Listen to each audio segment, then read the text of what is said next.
I love the smell of these things. This is from 1975. So it's got this leather pouch in here with working Velcro. Open here. It is a really simple pouch. This may end up traveling with me. This may end up being a day pack for certain stuff. I've been a big fan of Adam's work for years now, and when I saw this, I just couldn't believe it. This bag was actually made in 1939, nearly 100 years ago. And throughout the video, I'm going to be sharing a few little bits and pieces of information about these bags in general and why they're so special. And incidentally, I've been restoring these bags for the last few years now, and I've actually got a pattern so that you can make your own, and that is exactly what we're going to be making today. We are going to be making a bag and sending it to Adam. But first, let's look at the leather that we'll be using today. This is Niagara leather by Rademacher in Belgium. It's a gorgeous vegetable tanned leather and is one of the ones I use most often in my shop, simply because it is one of the best that I have found so far. Now this leather is uncorrected, unpressed, and nourished in a traditional tallow bath. A tallow bath is when the leather is dipped in a mixture of paraffin and beef fat. This gives it some very interesting water-repelling properties that we'll be checking out a bit later in the video, not necessarily in the way you might think. The piece we have is just over 3 millimeters thick and is lovely and firm. You see, Rademacher did send me an extra strap to be able to use it as the strap to the bag, but I'm worried I won't have enough, so we're going to be starting off this build by cutting a spare strap. I'm using an old vintage CS Osborne strap cutter that I've refurbished, and of course, make sure that your blades are really sharp by stropping them every single time you use them. The strap is a nice 20 millimeters wide, which in my eye is just perfect for a very good looking strap. It's elegant, but also stupidly strong. A bit like me, you might say. The pattern can be printed on normal A4 or US size paper. Just make sure you get it at 100% of the original size, and you also have a small guide to make sure that your sizing is correct. While you don't need to cut the pattern out accurately at first, I do suggest using a metal ruler to make sure all those straight edges are really straight, especially the ones that you're going to be sticking together to build the pattern up.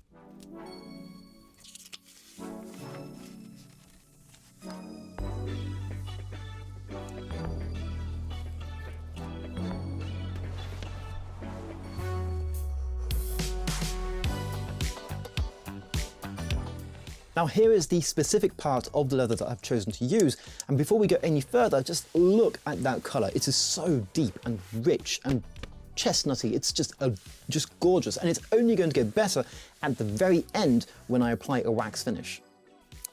I like to use transparent packing tape, which allows me to stick this to my piece of leather and allows me to see what I'm doing, making sure that everything stays nice and put while I'm working, especially while I'm punching my holes. Now, bear in mind that some of these sticky tapes can leave a weird residue on your leather or pull up some of those oils from the leather, leaving a mark on that leather, so make sure that you're only sticking to areas that will be discarded later. Alternatively, you could also stick it to the back side of the leather, but this could pull up some of the flesh, so really, it's up to you.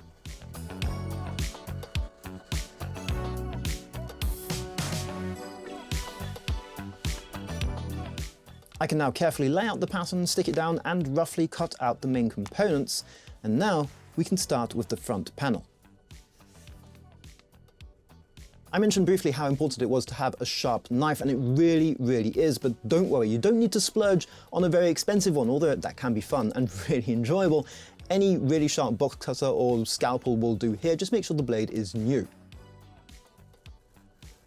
Before the pattern is fully removed from the leather and I finish cutting, I do want to make sure that I mark all the different holes I'm going to need to punch later.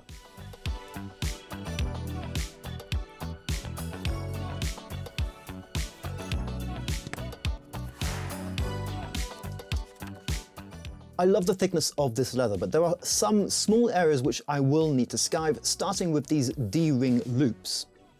Currently they are way too thick, and using a French skiver I can quickly reduce that material, that mass, and bring it down to a size that's much more comfortable to work with, especially for these loop holders.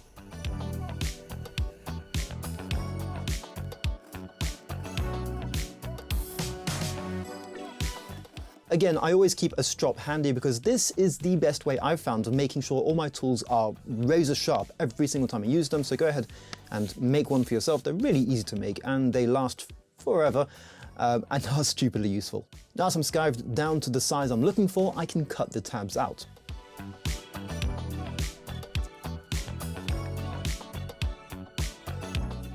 Then I can bevel the inside of these tabs where they're going to be folded over, where I won't have access afterwards. I can bevel the top part of the tabs, and I can go ahead and prepare the whole thing for sticking down with cement glue. If you're new to neoprene cement glue, it is an amazing glue, but make sure you get it on both surfaces and make sure both surfaces are dry to the touch before you apply them together. Be warned, once you do apply them together, however, you are not going to be able to take those two pieces apart. So I'll put them aside for about 5 to 10 minutes, maybe a bit longer. Just make sure that they really have time to set before I stick everything together. These bags were made to withstand the rigors of Swiss military and the Swiss Alps. And one cool thing about that is that the hardware that they used was all aluminium.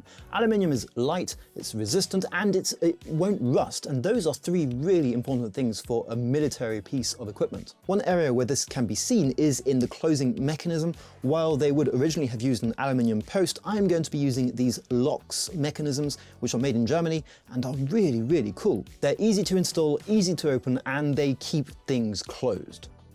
The only issue is these ones are actually too big for the original tab, so we're going to have to make a separate tab slightly wider.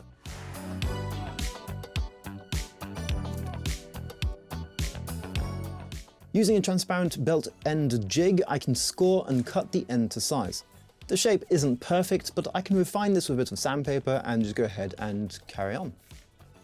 Now that all my pieces are cut and ready, I can go ahead and take care of all the edges. I've already beveled some, but I can carry on beveling all the other edges, making sure to start on the inside part of the leather. The reason you want to start with the inside is because you've still got more material on the back front of the leather, which is now pressed down on your table. And the inside is the fluffy part, which needs a bit more force to go in. So having that extra leather that is unbeveled on the other side gives you something more hefty that you can rest on. And when you eventually turn it around and bevel the top side, you'll find that your edge beveler is going to go straight through that leather quite easily because it's much sturdier and doesn't need as much support.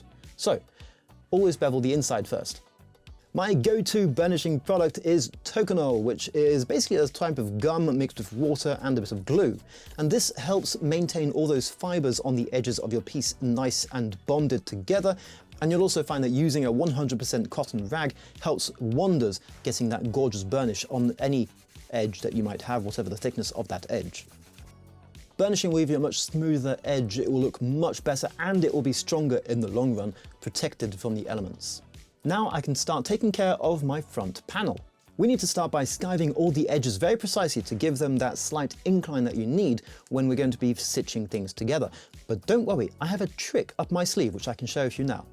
All you need to do is score a deep line into the back of the leather using a stitch groover. This is the perfect guide along which you can skive your piece. Now, I like to use a French skiver for this because it has two little tabs on either side, and those tabs will run through that groove perfectly and follow the contour of that traced line in a way that is very easy to do and looks amazing. I started with the inner corners of my box, and as you can see, once I start bending everything together, those two corners meet up really nicely at a nearly 45-degree angle, so 90 degrees total, and this is going to be perfect for my stitching later. I can carry on now with the bottom and sides of the panel in just the same way. So traditionally, the Swiss military used a lot of mules and horses to get things around in a very mountainous and hilly region. And for this, they had a lot of really talented saddle stitchers and saddle makers around and available to them.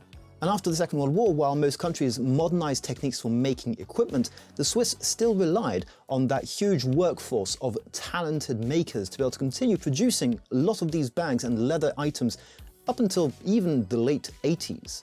Another fascinating aspect is that the Swiss have to go through military service, and at the end of their military service, they have to keep and maintain all their gear just to make sure that they are prepared in case someone wants to steal their hills. And this means that you can now find a lot of Swiss military equipment in civilian stores, on second-hand market stalls or marketplaces, as well as military surplus. And that's why so many people now have these bags all over the world. In the background, you've been watching me make stamps with my Bamboo Lab printer. Now, that's because I do not intend on adding a small pencil case on the inside of the bag, as would traditionally have been added out of, I believe, sheepskin, by the way. Instead, I'm going to add a small personalized note, which I hope isn't too corny. After reading this, 50 or so times, it's starting to get tiring on me, but whatever. It's a quick message for Adam because he's always been a bit of an inspiration for me. Usually when you're stamping leather, you want to case the leather, and that involves adding water back into the leather and making those fibers pliable so that when you stamp it, the fibers take the nice new shape that you're giving to them. However, Niagara leather, because it's been through a tallow bath, really doesn't want to absorb water, as you can see. And that is a great thing most of the time. In my case, it's a bit annoying.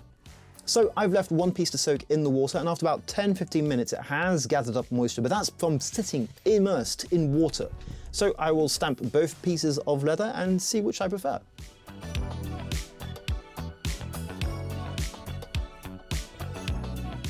And indeed, as you can see, I hope maybe on camera, I do prefer the look of the one that has been cased. Now I can go ahead and punch all the holes for my hardware and start installing it, starting with the snap buttons and then going on to the rivets.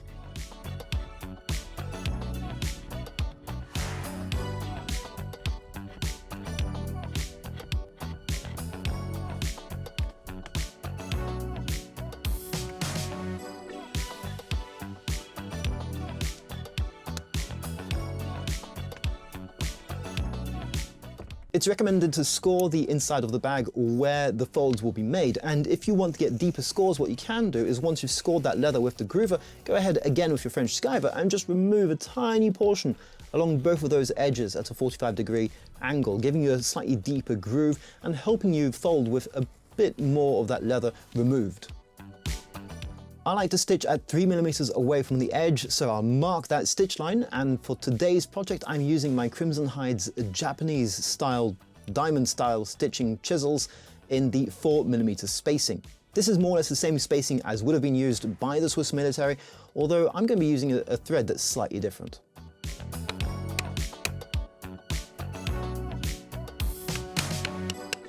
Now I did debate quite a long time whether to use nylon thread or linen thread. Nylon thread is stronger, more durable, but linen is more traditional. So in the end I decided to go with this gorgeous 0.4mm linen thread in cream color by Maisie.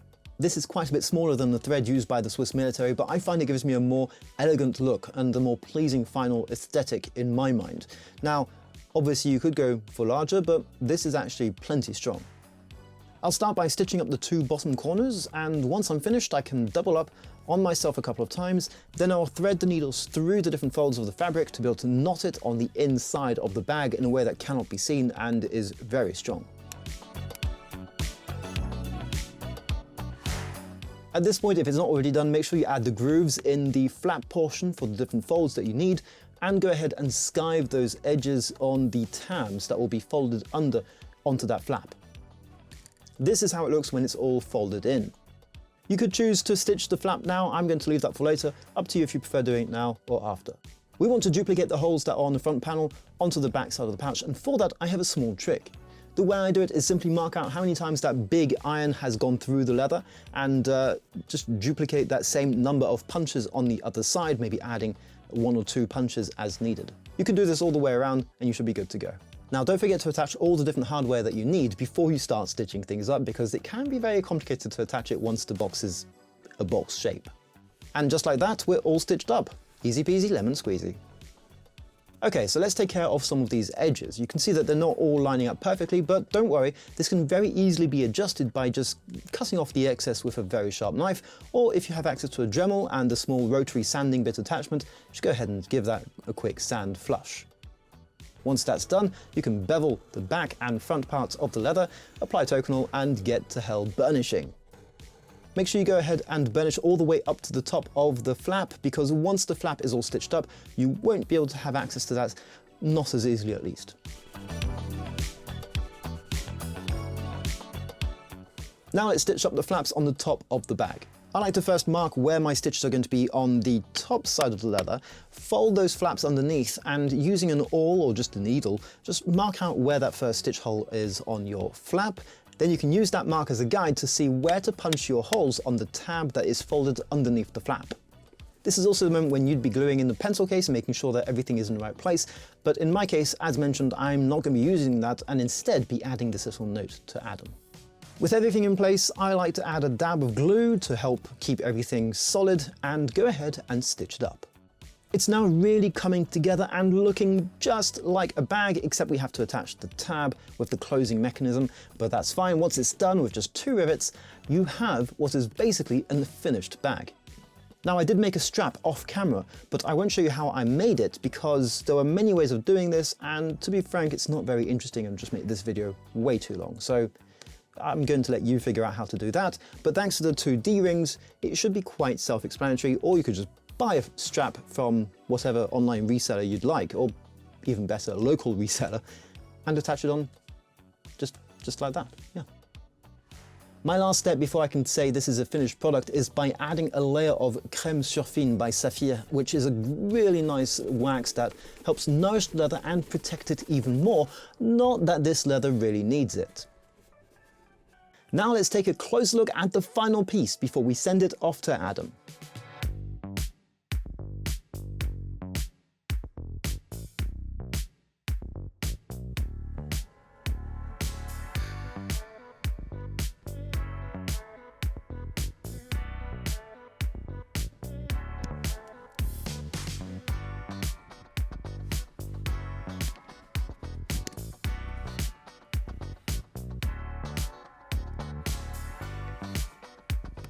This turned out really nice, and it's in great part thanks to Rademacher's lovely Niagara leather, which with the extra added wax has really popped and has a gorgeous deep shine and color to it. As you saw when I tried to case the leather, it's going to be very water resistant, and this extra added wax definitely will help for that as well. So this has suddenly become a great option for someone who needs a pouch for outside that's going to be beaten by rain and weather and sun and is looking for something really unique.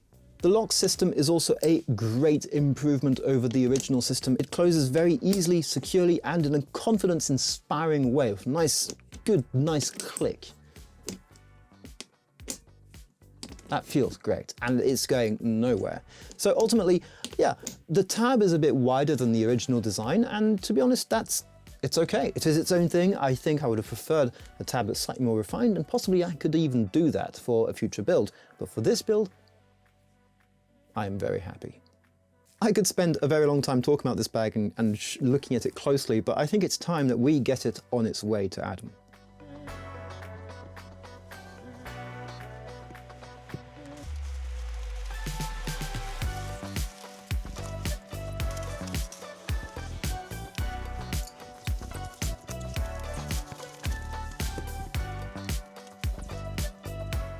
There we go, we are all done. The bag is made and sent off to Adam. I really do hope he likes it. In the meantime, I'd like to say a huge thank you to all of you guys for joining me today. I hope you've enjoyed, and I hope you've learned something, and I hope to see you very soon for some more crafting.